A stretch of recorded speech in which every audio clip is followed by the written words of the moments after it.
Are you tired of cramped city living and want a little bit of space to stretch out? Do you want to not hear your neighbor every single time they open or close a door?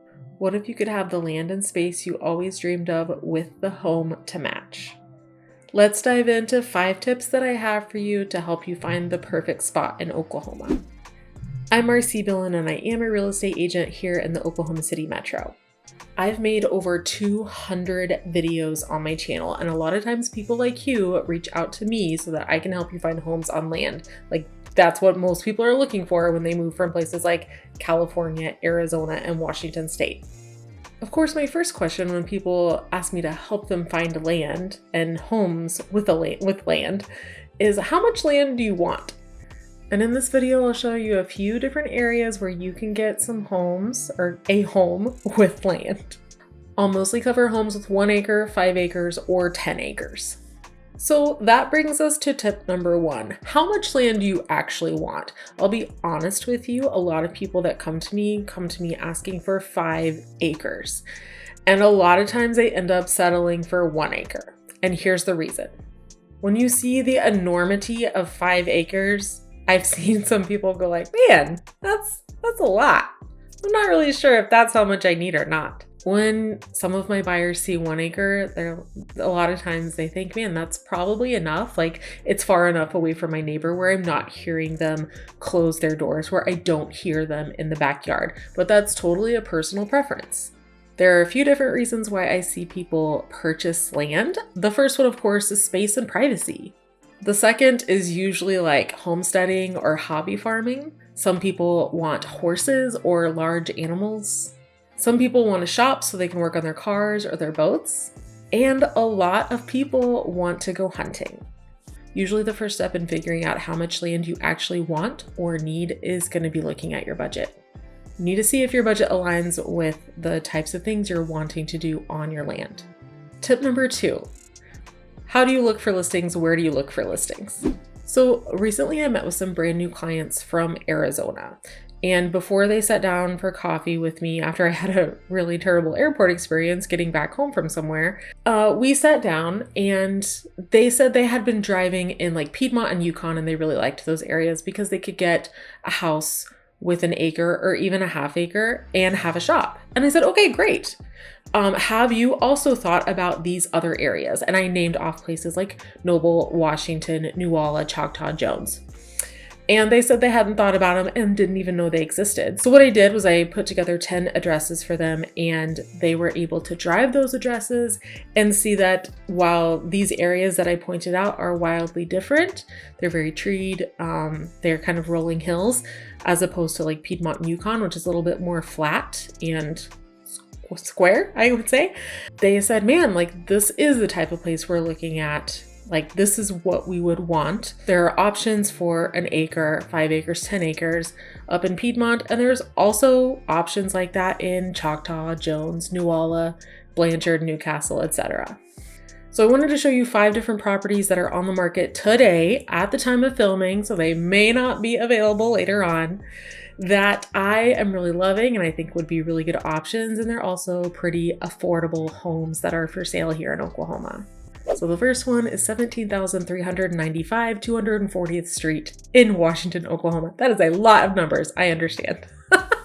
So this is a brand new home. It is 4 bedrooms, it has 2.5 bathrooms, and it has a 3-car garage, and it's on 1 acre. There is an HOA for this quote unquote neighborhood. However, it's not a real HOA because there's no real street for the neighborhood. It's just like a loose band of houses that everyone agreed on to have $70 a year currently for their HOA. They're still building homes in this neighborhood, so it might be a good option for you.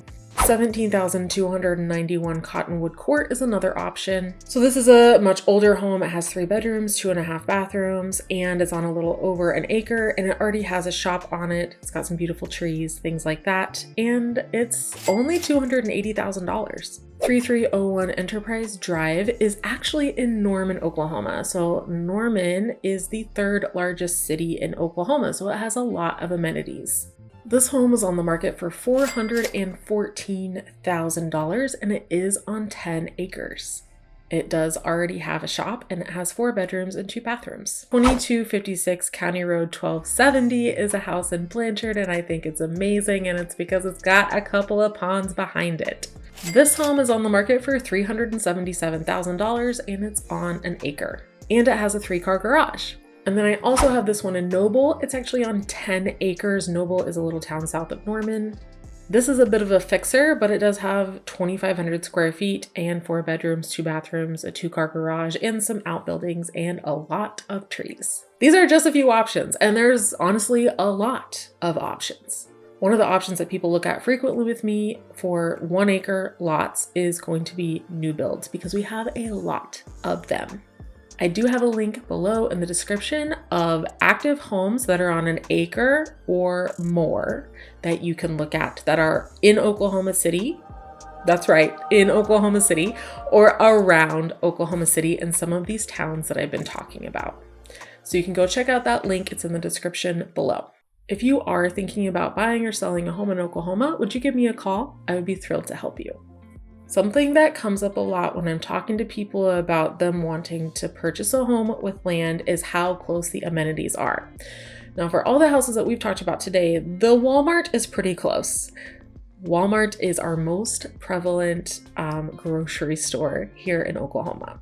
Another thing I've learned through working with Californians that are moving to Oklahoma is the definition of traffic.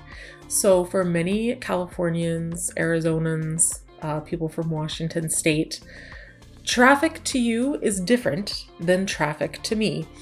Traffic to me is that I can't get through a stoplight in one round. That's traffic. Traffic to you seems to be like waiting on the interstate for 2 hours, or the freeway, as you seem to call it. We call it the interstate here. So sometimes when I'm talking about distances between like houses and their amenities, it can be a different definition for you than it is for me. So that's something that we would have to figure out and that you have to think about for yourself. A lot of these places are going to feel very rural. Rural is a hard word to say. I love when my clients are able to visit properties that they're thinking about buying. I help a lot of people move sight unseen, or like where they never come to Oklahoma or never come see the house. And it's hard enough when it's just a house on a city lot, but when it's a house on land, this is even more difficult. So driving the area and driving the property, which means like driving around it and seeing what it's like to drive there, is very important in my opinion. My tip number 5 is about land rights and restrictions. I get questions about these things all the time. One of the main questions I get is about multi-generational living, and I realize the necessity of multi-generational living. It is one of the most affordable ways to be able to take care of your family, and I love it. However, even when you're buying a house on 10 acres, there are going to be restrictions on what you can and cannot do. These restrictions are usually way less intense than what you would find on the East Coast or the West Coast.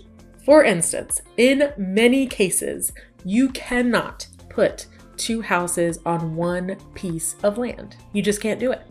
There is, however, a way to get around this. And the way to get around this is, let's say you purchase a home on 20 acres, and then you go in and separate 10 of the acres that doesn't have the house on it away from the part that has the house on it, meaning putting it in a different name, like a different title. So you're separating the title, and then you can build a house or whatever you need to do. People do this a lot. It's really common. It has to do with like loan types as well as restrictions. So these are questions that I'm getting a lot from people, and I think it's really important that you understand there are ways around this. And for like neighborhoods, you know, where land is already platted, what we call platted, you can't do this. You can't separate off pieces of the land that a house is on. So just something to think about as you're looking into multi-generational living or wanting to put multiple houses on one lot. Finding land that's completely unrestricted is possible. You usually have to go a little bit further out in order to find this. Usually one of the biggest restrictions that we see is about mobile homes and manufactured homes. So some properties, some neighborhoods, some streets don't allow mobile homes and manufactured homes, but a lot do allow these. As a realtor too, I can also find out if a piece of property is zoned agricultural or residential, and that usually affects your taxes. There are so many things to think about as you're thinking about purchasing your dream home on land in Oklahoma. My advice to you would be to write down your 3 non-negotiables and go research from there. Of course, you can call me. My information is going to be in the description below and in the comments. And just dig in, like go on websites, do a lot of Googling, and figure out if what you're dreaming of is actually possible. Don't forget to check out my link in the description for the homes that are available on land, and be sure to watch this video next.